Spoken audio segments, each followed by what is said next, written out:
Northshore family, would you stand and worship?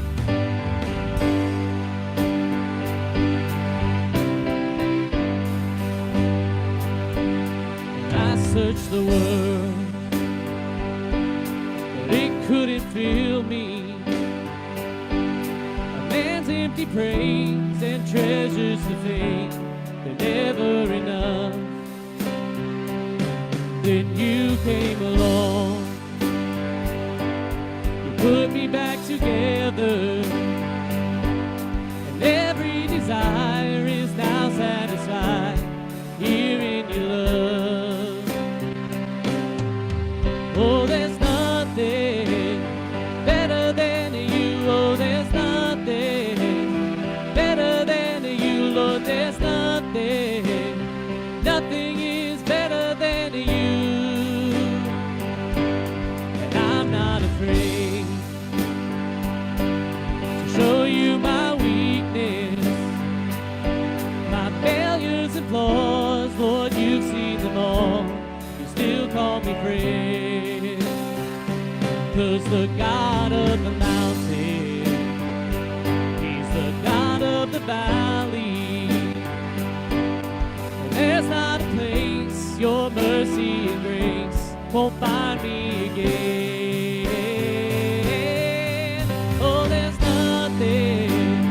Better than you, oh, there's nothing better than you, Lord. There's nothing is better than you. Oh, there's nothing better than you, oh, there's nothing better than you, Lord. There's nothing is better than you. You turn mourning to dancing. You turn mourning to dancing. You give beauty for ashes. You turn shame into glory. You're the only one who can. You turn mourning to dancing. You give beauty for ashes. You turn shame into glory. You're the only one who turn praise into garden. You turn bones into armies. You turn seas into highways. You're the only one who can. You're the only one who can. Oh, there's nothing better than you. Oh, there's nothing better than you, Lord. There's nothing is better than you. Oh, there's nothing better than you, Lord. There's nothing better than you, Lord. There's nothing is better than you. There's nothing better.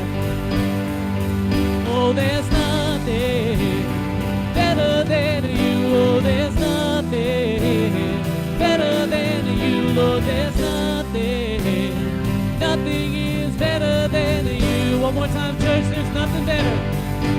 Oh, there's nothing better than you. Oh, there's nothing. You, oh, there's nothing is better than you. You turn crazy into garden. You turn bones into armies. You turn seas into highways. You're the only one who can. You turn graves into gardens. You turn bones into armies. You turn seas into highways. You're the only one who can. You're the only one who can. You're the only one who can. There's nothing that's better than you. Oh, there's nothing that's better than you, God. There's nothing Nothing is better than you. Oh, there's nothing better than you. Oh, there's nothing better than you, Lord. There's nothing, and nothing is better than you. God, we declare that this morning. There is nothing better than you. Nothing we want more than you, God. No matter what this world has to offer, we choose you over and over and over again. And when we don't, God, we just run back to you, because the world is not enough. It will never suffice. It will never satisfy the way you do, God. We love you, and there's nothing better. Amen. Glad to see you guys this morning. Those of you joining us online, thank you for taking the time to join us. We're just going to continue in worship. I know Josh has a great message for us. We're just going to sing some holy, holy, holy, and declare God is holy. Amen.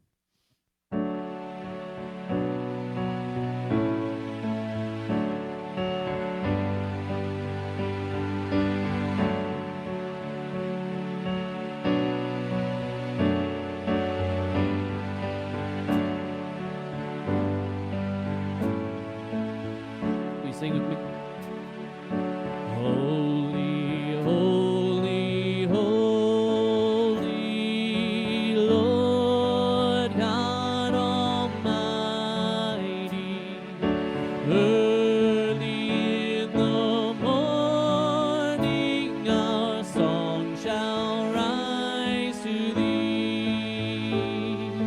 Holy, holy, holy, merciful and mighty, God in three persons, blessed Trinity.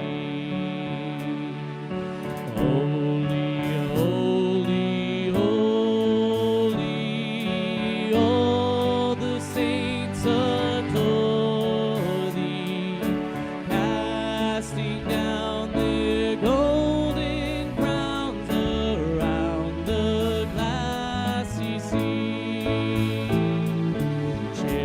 Cherubim and seraphim falling down before thee, which word and honor and evermore shall be.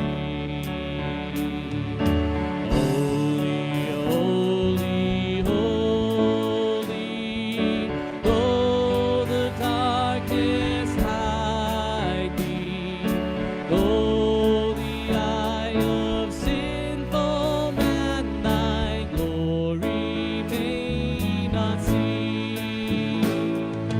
Only thou art holy, there is none beside thee, perfect in power, in love and purity. Holy, holy, holy, Lord God Almighty, all thy works shall praise thy name in earth and sky and sea. Holy, holy, holy, merciful and mighty, God in three persons, blessed Trinity. God in three persons. Oh, God in three persons, blessed Trinity. Thank you, God. Thank you, God.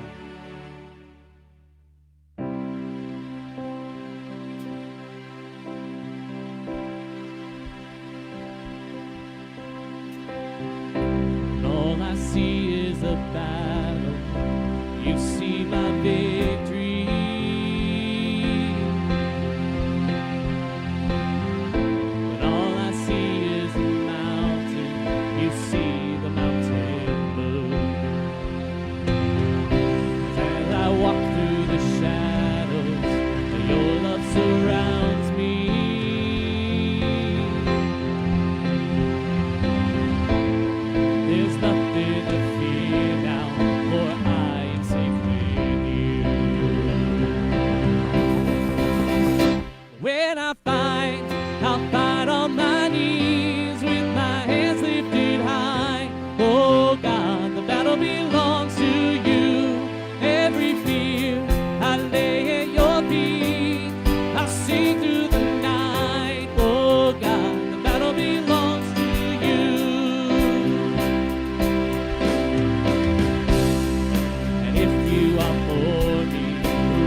Nothing can stand against the power of our God.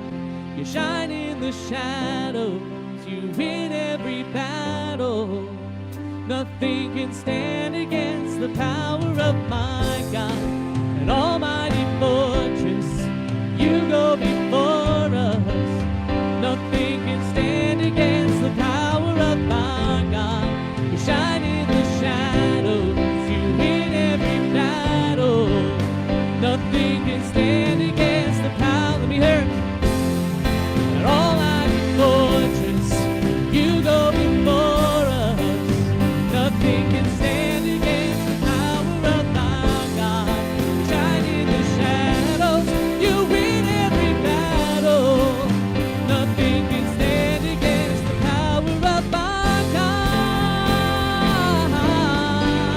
So when I fight, I'll fight on my knees with my hands lifted high. Oh God, the battle belongs to you. Every fear I lay in your feet. I sing through the night. Oh God, the battle belongs to you. When I fight, I will fight on my knees with my hands lifted high. Oh God, the battle belongs to you. Every fear I lay at your feet. I'll sing through the night. Oh God, battle belongs to you. Oh God, the battle belongs to you. Oh God, the battle belongs to you.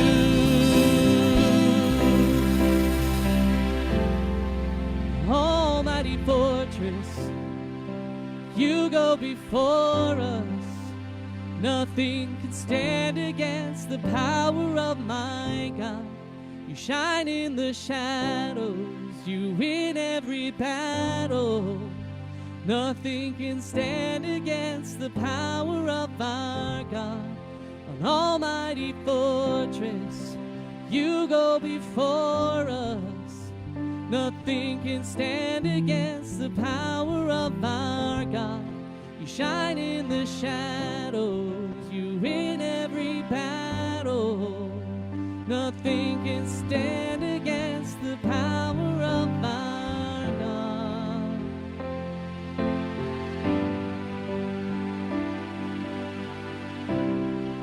Amen.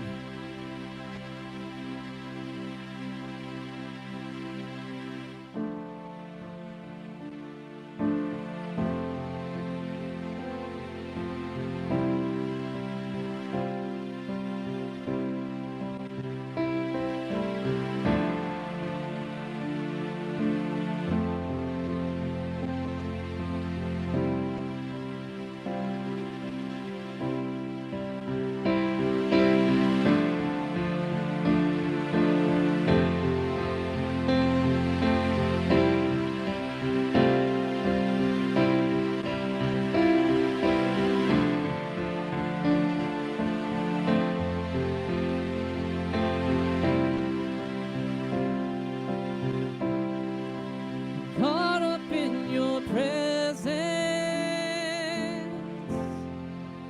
I just wanna sit here at your feet. I'm caught up in this holy moment. I never wanna leave, and I'm not here for blessing. Jesus, you don't owe me anything more than anything that you can do. I just want you. Will you sing that with me? Caught up in your presence. I'm caught up in your presence. I just wanna sit here at your feet. I'm caught up in this holy moment. I never wanna leave. Just enjoy his presence. And I'm not here for blessing. Jesus, you don't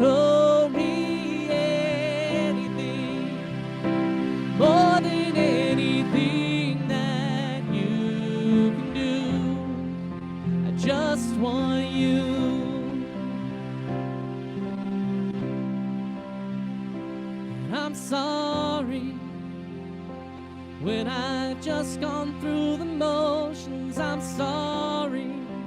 And I just sang another song.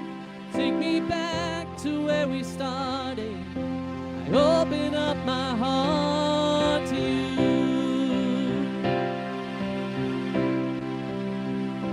And I'm sorry when I've come with my agenda. I'm sorry when I forgot that you're enough.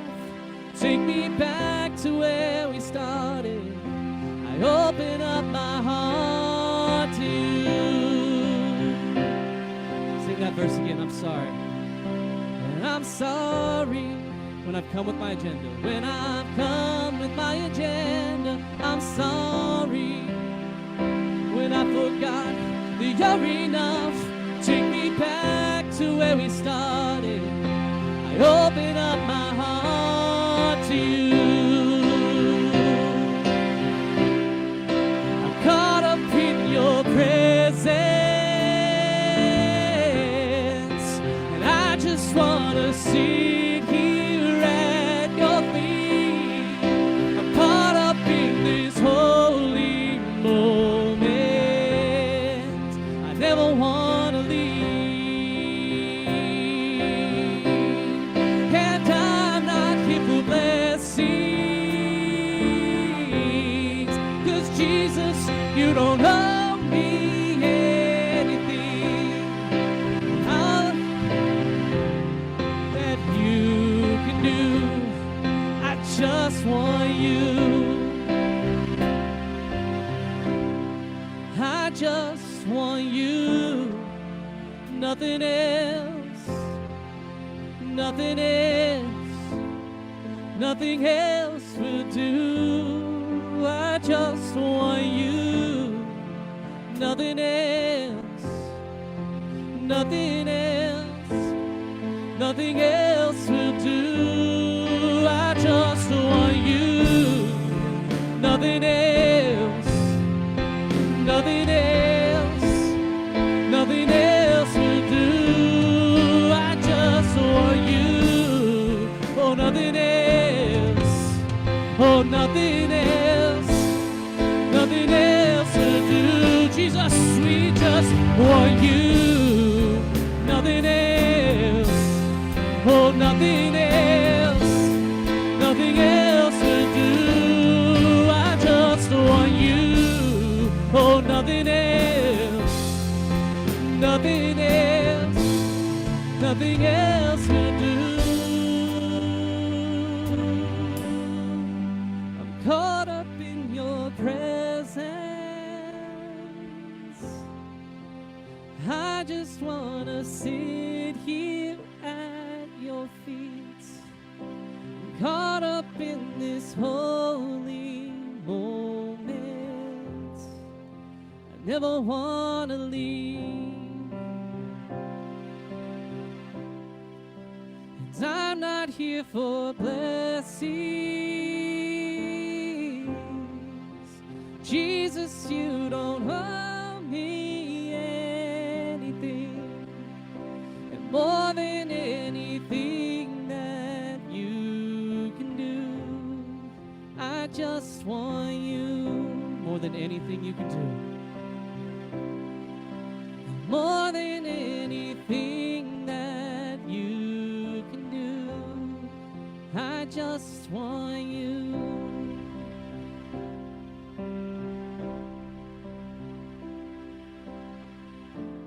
Good morning and welcome this morning. If you can take a seat if you'd like. We want to just give a shout out to those.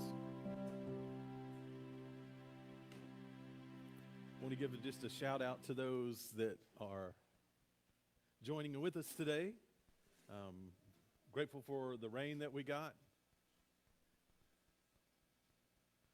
And do just want to pray for those that, several that are joining with us. Donna Bailey is in the hospital and she has pneumonia. And you know, with her, that's a serious thing. And she had to go into the ICU yesterday. In fact, she's even watching right now. So if we could just pause for a second and pray for part of our family. Praying for you, Donna. Love you.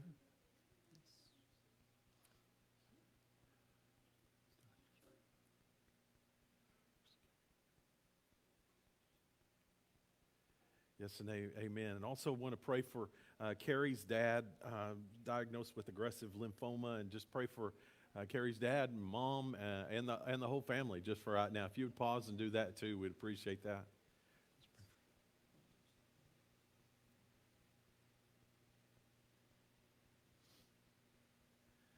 Yes and amen. Just a few shout outs to Lana and Dana and to Linda, Donna, Terry, Christina, Daryl, and others joining us today. God bless you. Thanks for being with us today. Today we're going to talk about what it looks like to fix your eyes on Jesus. And it's a very practical message as Jesus shares the parable of the hidden treasure. And so be in prayer as we do that. In fact, we're going to sing about that right now, to fix your eyes on Jesus. So let's continue as we pray. Fix my eyes on you. Set my heart on you. Let every breath I breathe speak of your glory. I lift my hands to you, surrender all to you, for the weight of your majesty, it brings me down to my knees. All the glory, all the honor to the one who gave it all. I want to be closer to you. Fix my eyes on you. Fix my eyes on you. No distractions can keep me away. Fix my eyes on you. Would you stand? Fix my eyes on you. Lay my heart on you. Let every breath I breathe speak of your glory. I lift my hands to you, surrender all to you, for the weight of your majesty, it brings me down to my knees. All the glory, all the honor to the one who gave it all. I want to be closer to you. Fix my eyes on you. Fix my eyes on you. No distractions can keep me away. Fix my eyes on you. Fix my eyes on you. Fix my eyes on you. No distractions can keep me away. Fix my eyes on you.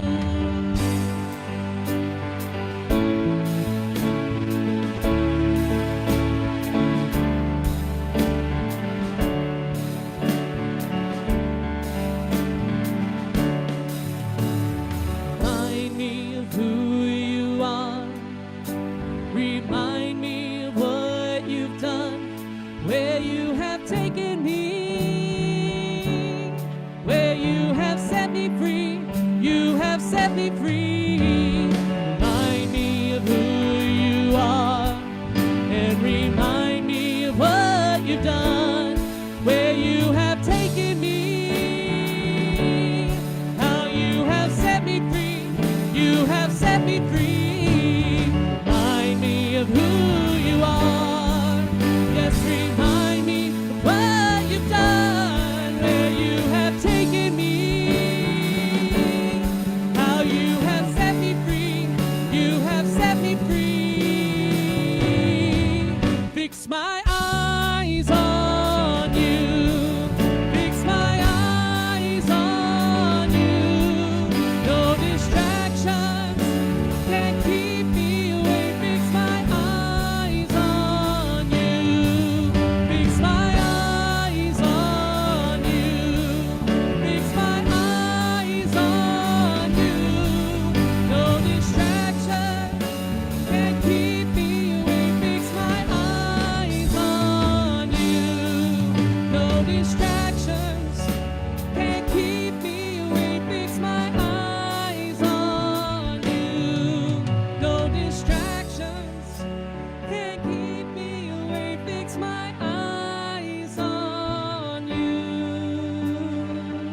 bridge.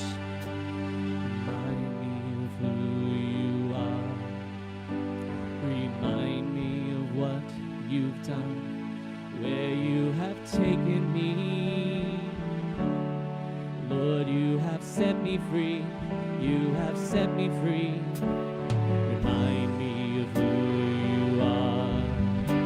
Remind me of what you've done, where you have taken me. Oh, you have set me free. You have set me free. Remind me of who you are. Remind me of what you've done, where you have taken me.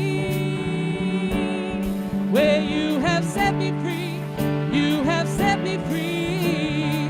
Remind me of who you are. Remind me of what you've done, where you have taken me. Lord, you have set me free. You have set me free. Fix my eyes on you. Fix my eyes on you.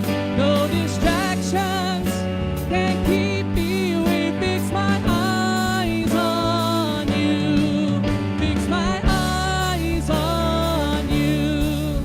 Fix my eyes on you.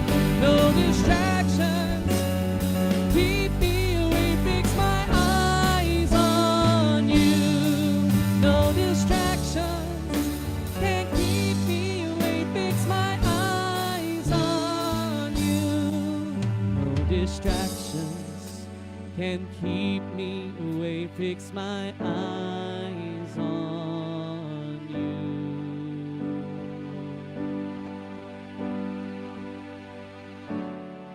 Thank you, Jesus. Have a seat. Amen. Yeah, we sing that truth, and I believe it's one that we would say we want to own and know ourselves, but it's a struggle for that to happen, isn't it? To truly fix our eyes on Jesus. I mean, there are so many things pulling at us. And even I would say me this morning, there's been not any bad things, but just a bunch of little things, and it's like clamoring for my attention, pull me away, or just don't fully engage here, or something like that. So even as we start, I want you to pray for me, just that I would have a clear mind, a focused mind, because I believe what we're talking about this morning is so important. What would it look like to truly fix my eyes on Jesus? So could you invest in me just for a moment?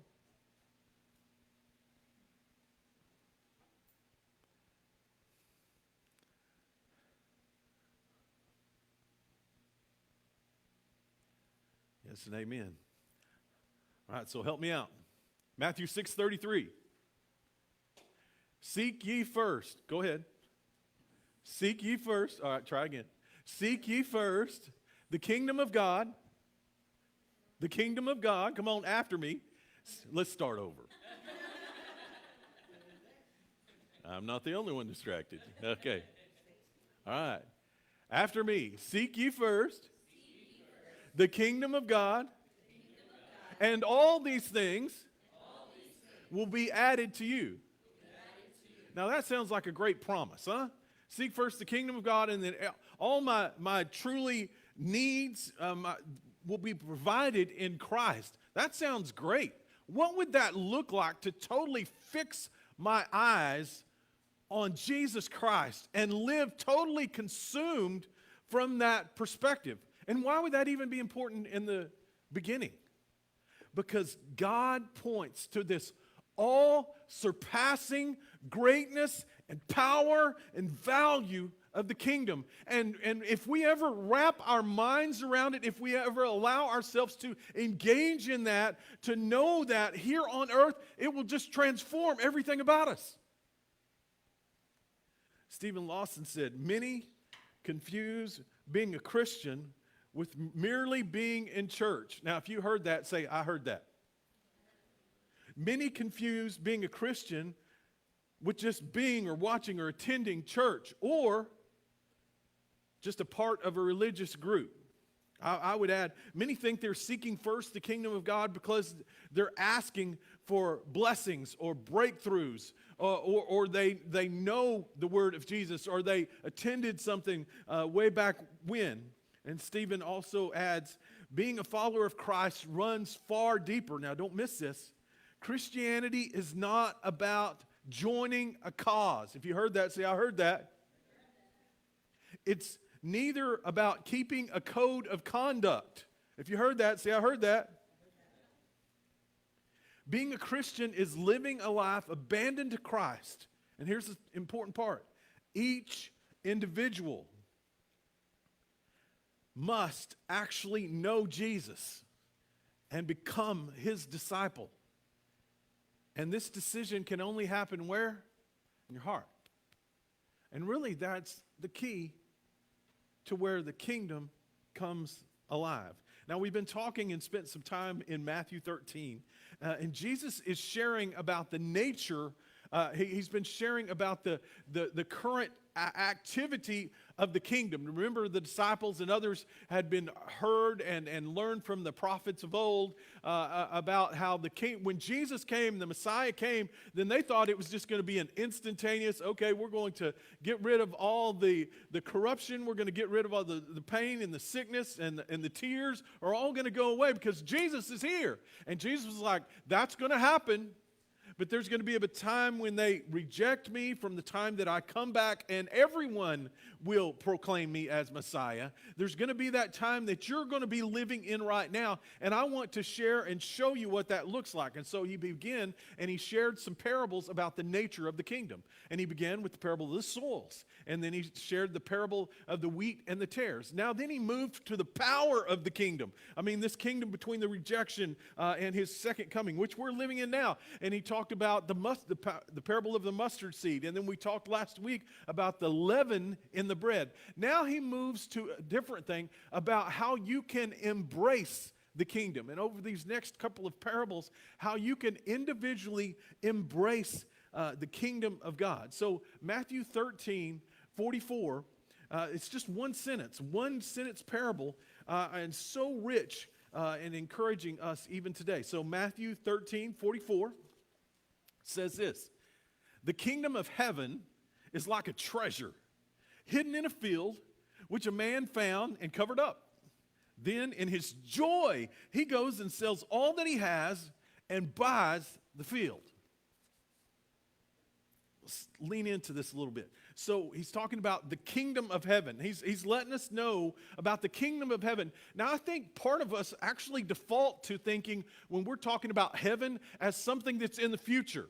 Like when I pass from this body, then I'm going to heaven. And we think of something in the future. I just remind you, and even to make sure that you know how you can make sure that you're going to be there, that you understand, like for me, I am a sinner. I've fallen short of the glory of God in my thoughts, my words, my actions, my attitudes, and even just one condemned the full wrath of God on me. I need to be redeemed. I need to be rescued. Jesus Christ stepped out of heaven and onto this earth and lived a sinless life so that he could bear the full weight of God's wrath on him. That's why we celebrate the cross. That's why it took his full blood. And it was the perfect sacrifice. And then as he was buried and he rose again, God validated that not only did he accept that payment, but he pointed back to that you are God. If you know that, that can change, yes, your future.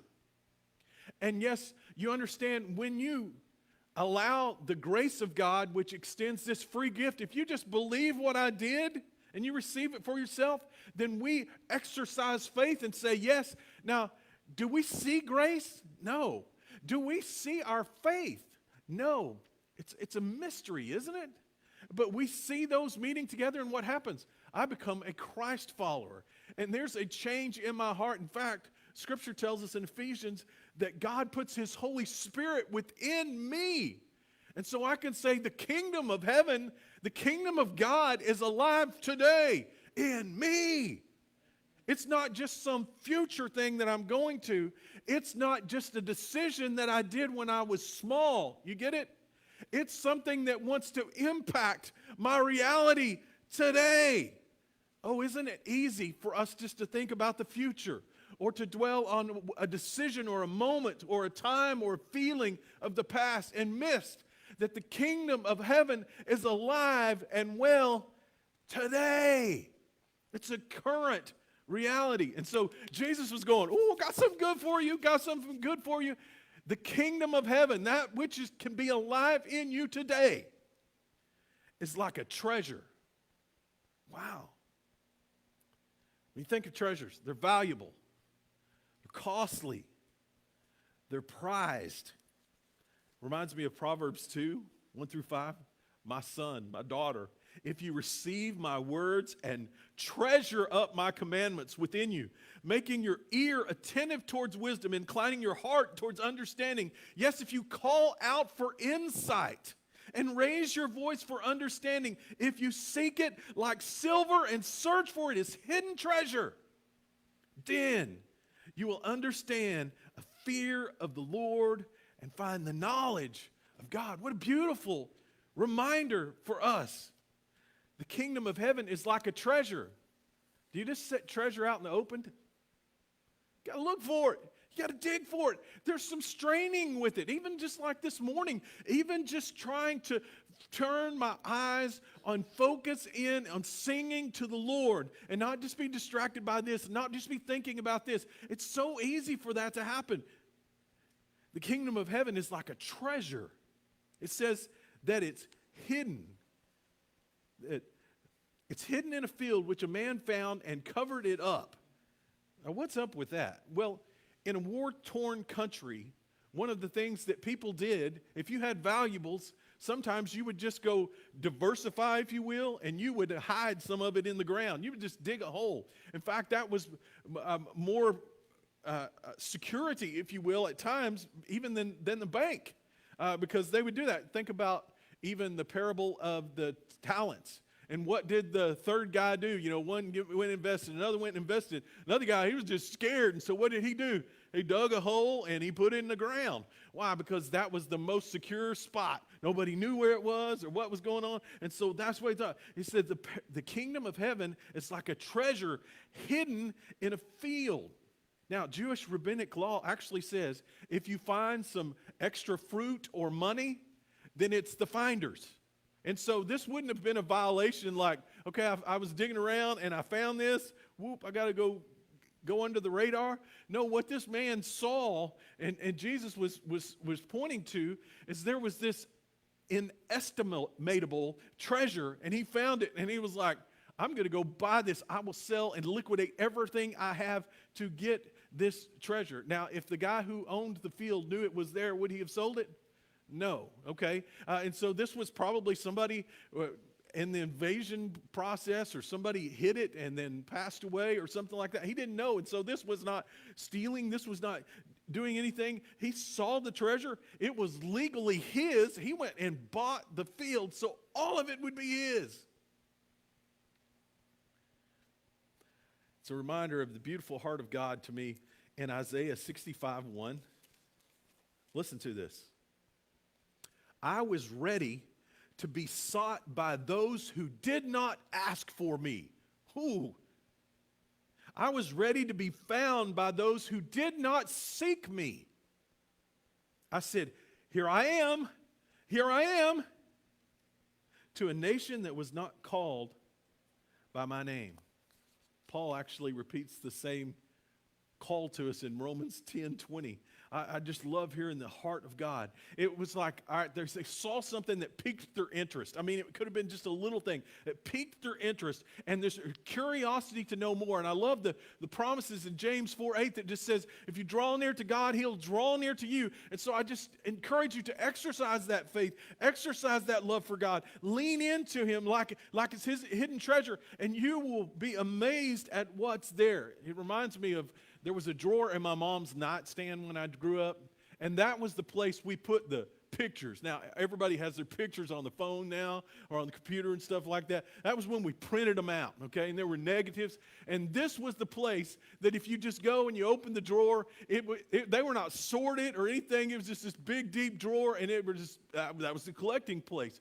And it was amazing. If you like opened it and you like looked at the top one, you might as well just sit down and camp out because it just consumed you.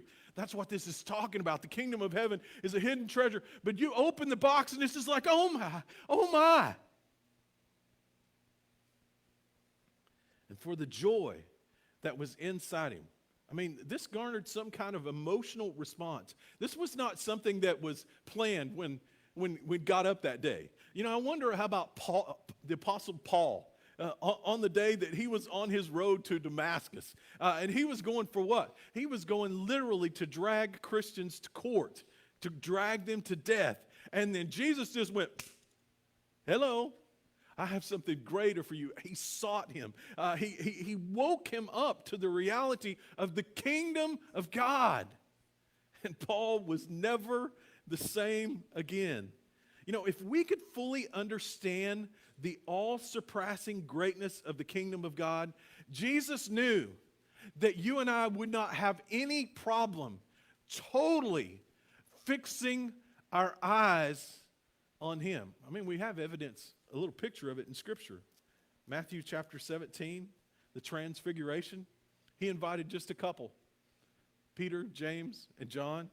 It says, and he took them with him and led them up on a mountain by themselves, and he was transfigured before them, and his face shone like the sun, and his clothes as white as light. I mean, can you imagine this scene? All of a sudden, Jesus actually peels back the veil of things and shows his full glory for a moment. I mean, and it's so white, it's whiter than they could ever imagine, and it's just bleaching things out. Now, James and John, you don't hear anything from them. Peter, it puts him into blubbering mode. He's like, yeah, but let's build this and let's do that. And even Peter is silenced when God says, this is my son whom I love. Listen to him. And they were blown away by actually seeing and with joy the things like they are. And Jesus said, don't tell anybody until after I've risen again. I wonder if that's when they just finally connected the dots to everything. I see the kingdom of God alive, and I understand really who you are. And they were blown away. And so whatever sacrifice they had to give up, whatever sacrifice, they were like, it's worth it to see and to be around, to interact, to fix my eyes fully on him. And then the last part, it says that they sell all and they buy the field so they can have this treasure. Now, understand what this is and what it's not. This is talking about there's a personal decision involved in embracing Christ. So many times I think we have lowered the bar when Jesus himself gave us many examples of actually raising the bar. I mean, Jesus could have gone, okay, you're in, boom, you're in, boom. And at times he was like, okay, you did this or you said this. Well, there's more. He was asking for an all-in sacrifice of things. That's what it's talking about in this parable. How do you know? Ephesians 2:8-9 reminds us, for by grace, his grace, that you're saved through faith. It's not of yourself. It's a gift of God, not of works, nothing I can do, nothing I can put together, so that no man may boast. It's calling for this all-in personal commitment. D.A. Carson said, when the man buys the field at such sacrifice, I mean, he liquidated and sold everything. Can you imagine that? Everything. And yet he found that the prize that he gained was of infinite more value. This is just giving us a peek really behind the curtain of the kingdom of God. The kingdom of God that can reside in you and in me. It's not just some future thing. It's not just some past decision. It's something that can transform us today. So what would it look like to fix my eyes on Jesus? Can I lean into this a little bit? You ready? One, count the cost of trusting the Lord, capital, okay?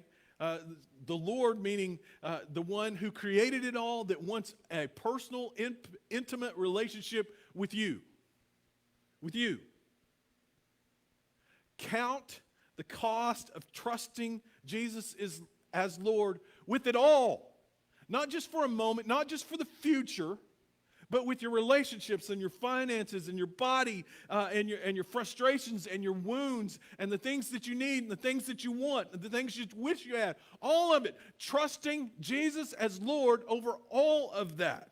Salvation is an act of faith where I exchange me as the ruler for Jesus as the Lord, the ruler, the master over every area of your life. If pursuing Christ hasn't felt like you thought, maybe it's not because you've surrendered every area to his full lordship. Appreciate the heart. In the faith chapter, Moses, Hebrews chapter 11, verse 24. By faith, Moses, when he was grown up, refused to be called the son of Pharaoh's daughter, choosing rather to be mistreated with the people of God than to enjoy the fleeting pleasures of sin. He considered the reproach of Christ greater wealth than the treasures of Egypt, for he was looking forward to the reward. Now, was that hard? Absolutely. Did many people call him crazy? Cray. I mean, they thought he was crazy.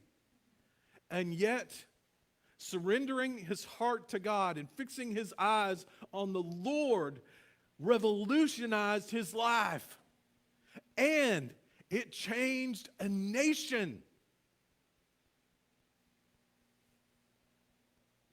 Count the cost of trusting Jesus Christ as complete Lord over everything.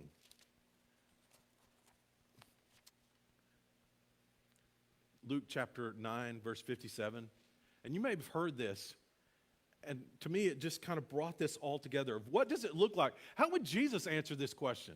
How would Jesus say, count the cost of having me Lord over everything? Well, he actually answered the question. Luke chapter 9, verse 57. As they were going along the road, someone said to Jesus, well, I'll follow you wherever you go. Jesus said to him, foxes have holes, and birds of the air have nets, but the Son of Man has nowhere to lay his head. Now again, without context, you and I go, okay. He said he would follow him, and Jesus goes into this discourse. What was he saying? He was saying, count the cost of trusting and following me, because it's not going to be comfortable. That's what he was referring to here. It's not going to be comfortable. It's not going to look like or feel like you may want. Culture may not like it. Where and how you practice religion may not like it. It may be uncomfortable for you. And Jesus was saying, expect that, count the cost, and he would look you and I in the eye and say, but it's worth it. Oh, it's worth it. Don't even get distracted by those comforts of what you feel or what you would like or how you would organize it. He goes on to say, to another, he said, follow me. He issued the invitation.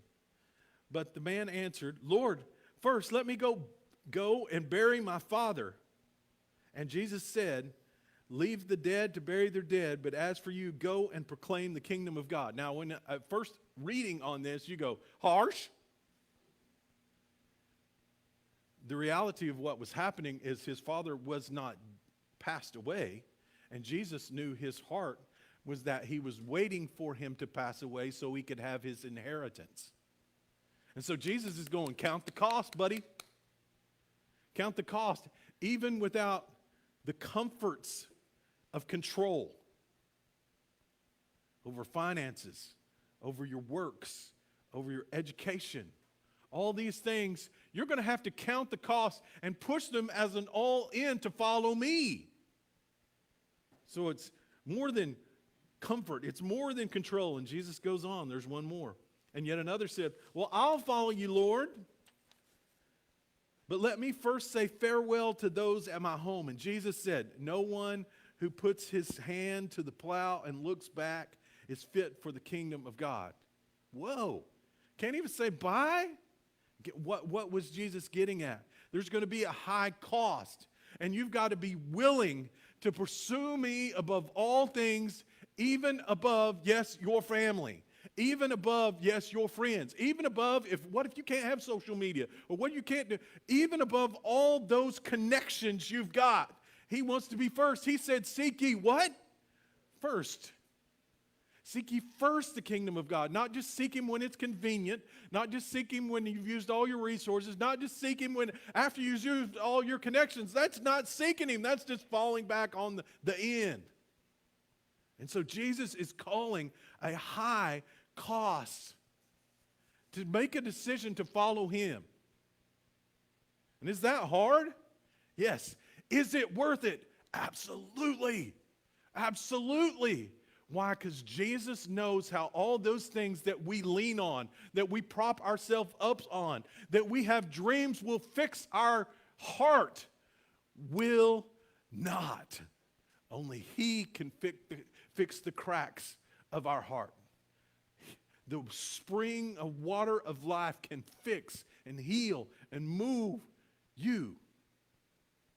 What would it look like to fix my eyes on Jesus Christ? Today, take an actual inventory of what it's like to actually trust him as Lord in every area of life. And Holy Spirit, may you have freedom to go, if there's anything in me, if there's anything in you, if there's anything in you that you know is not under his lordship, that's not surrendered to his lordship, you are settling for second best. And the reason we're here today is that you might know Christ and that you might surrender and fully follow him so that you can enjoy the beauty of the kingdom of heaven today.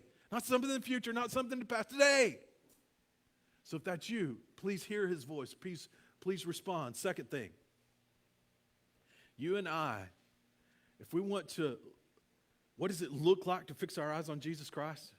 We need to develop daily rhythms to know Christ and follow him. It's not enough just to know. It's to follow him. You know, I was thinking about this connection. To know him is to love him. Would you repeat that? To know him is to love him. To love him is to follow him. To love him is to follow him. You see that connection? So as I come to know him more, not just resting on what I know, not just comparing to if I know more than you do, not just that I've been to church, I'm good, but that I search for him as hidden treasure and I lean in to know him more, then it's going to make my heart come alive with loving him more, and then it's going to come out from me and loving other people. It's going to come out in following the way that Christ would live on this earth.